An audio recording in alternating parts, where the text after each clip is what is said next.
వాస్తవంగా తెలంగాణలో శాంతి భద్రతలు పూర్తిగా క్షీణిస్తూ ఉన్నాయి. 8 నెలల కాలం కాంగ్రెస్ పార్టీ వచ్చిన తర్వాత పూర్తిగా శాంతి భద్రతలు క్షీణిస్తూ ఉన్నాయి. చిన్న పిల్లల మీద అత్యాచారాలు, హత్యలు, ఒకరికొకరు కొట్టుకోవడాలు చాలా పెద్ద ఎత్తున జరుగుతూ ఉన్నాయి. దీనికి కారణం అసలు రివ్యూ లేదు.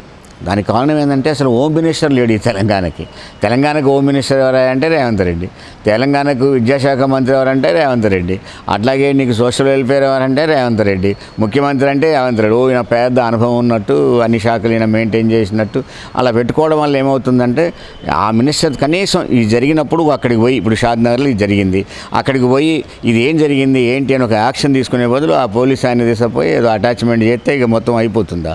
పోనీ ఆమె ఏమన్నా దెబ్బలు తిన్న ఆమె ఒక నాయకురాలు కాదు, ఆమె ఒక పెద్ద ఏదో రౌడీజం చేసామో కాదు, ఒక పేదరాలు బతికే అమ్మాయిని పట్టుకొని, అది కూడా దొంగతనం కేసు అని, ఎవరో దొంగతనం కేసు అన్నారని గోల్డ్ తీసుకుపోయానని చెప్పవా అని చెప్పేసి 3rd డిగ్రీ చేయాల్సిన అవసరం ఆమె మీద ఉందా?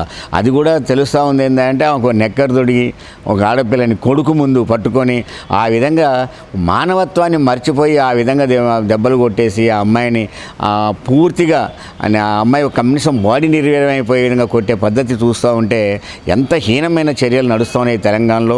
ఇంత ఘోరంగా శాంతి భద్రతలు విఫలమవుతూ ఉంటే అసలు ఈ ప్రభుత్వం ఏం చేస్తూ ఉంది అన్నది ఒకటి ఉంది. రెండోది, ఆ పోలీస్ అధికారిని అటాచ్ చేయడం ఏంటి? ఇమీడియట్గా సస్పెండ్ చేయాలి. ఎవరు చేయాలి? మంత్రి చేయాలి. ఆ మంత్రి ఆడున్నాడు లేడు ఇక్కడ. అంటే తెలంగాణకు హోం మంత్రి లేడు. మరి ఇలా కనుక కొనసాగితే నువ్వు పెట్టుబడుల కోసమని అమెరికా పోయావు. ఎవరు పెడతాడు నీకు పెట్టుబడులు? హైదరాబాద్లో శాంతి భద్రతలే లేవాట అంటే ఎవరు వస్తారు? పెట్టుబడులు ఎవరు వస్తారు? ఇది తెలంగాణకు పూర్తి అవమానకరమైన చర్య, ఇది ఘోరమైన చర్య, హీనమైన చర్య. ఇమ్మీడియట్గా అతను సస్పెండ్ చేయాలి. ఆమెకు న్యాయం జరగాలి తప్ప ఇమ్మీడియట్గా ప్రభుత్వం స్పందించాల్సి ఉంటుంది. చాలా పటిష్టంగా ఉండాలని ఇప్పటికే రివ్యూలో కూడా సీఎం రేవంత్ రెడ్డి పదే చెప్తున్నారు. కానీ వరుసగా ఒకదాని తర్వాత ఒక ఘటనలు జరుగుతున్నాయి. అంటే ప్రభుత్వం ఎట్లా ముందుకు వెళ్ళాల్సిన అవసరం ఉంటుంది ఇలాంటి ఘటనల విషయంలో? మాటలు చెప్తా అవుతుందా? నియాసం తోటి తీసుకుపోయి బుర్ర ముందు పెట్టగానే గట్టిగా ఉండాలా అంటాడు. ఏం గట్టిగా ఉంటుంది? నువ్వు మా పోలీసులతో ఏం జరుగుతుందో, క్షేత్రస్థాయిలో ఏం జరుగుతుందో, రివ్యూ ఏం జరుగుతుందో, అధికారులు ఎలా ఉన్నారో, పర్సువేషన్ ఎలా ఉంది అని చూడాల్సిందంత పక్కకు పోతున్నప్పుడు బుర్ర పెట్టగానే పటిష్టంగా ఉండాలి, ఊరుకోను, జాగ్రత్త అని బుడరకాని మాటలు మాట్లాడితే ఏమొస్తాయి? ఇవన్నీ అయ్యేటివి కావు. ఆయన మాటలన్నీ అధికారంలోకి వచ్చిన తర్వాత అన్ని మాటలు ఇవే. ఇంటినక బంగారం, ఇంటి ముందు బంగారం అని ఒక బుడరకాని మాటలు మాట్లాడతారు తప్ప అవి పోతూ దాయమడి పోతూ శాంతి భద్రతలు పటిష్టంగా ఉండాలని మనం అన్నట్టు ఆయన అంటే ఎవరు చేయాలి పటిష్టంగా? చేయాల్సిందే హోమ్ మినిస్టరే నువ్వు. మరి నువ్వు చేయాలి. ముఖ్యమంత్రి నువ్వే, హోమ్ మినిస్టర్ నువ్వే. ఎవరు చేస్తారు ఇంకా పటిష్టంగా ఉండాలని? నేను ఊరుకోనంటే ఊరుకోక ఏం చేస్తున్నావు నువ్వు? ఒక ముఖ్యమంత్రిగా వాళ్ళ కళ్ళకు కూడా ప్రజలకు కనపడతలేడైనా అధికారులకు కూడా ఒక ముఖ్యమంత్రిగా అనిపించట్లేదు. అందుకని అధికారులు కూడా ఈయన చూసి ఏదో ముఖ్యమంత్రి అని భయపడే పరిస్థితులు లేదు, వాళ్ళు పనిచేసే పరిస్థితులు లేరు. ఇంకా శాంతి భద్రతలు క్షీణిస్తాయి. దీనికి రేవంత్ రెడ్డి బాధ్యత వహించాల్సి వస్తుంది.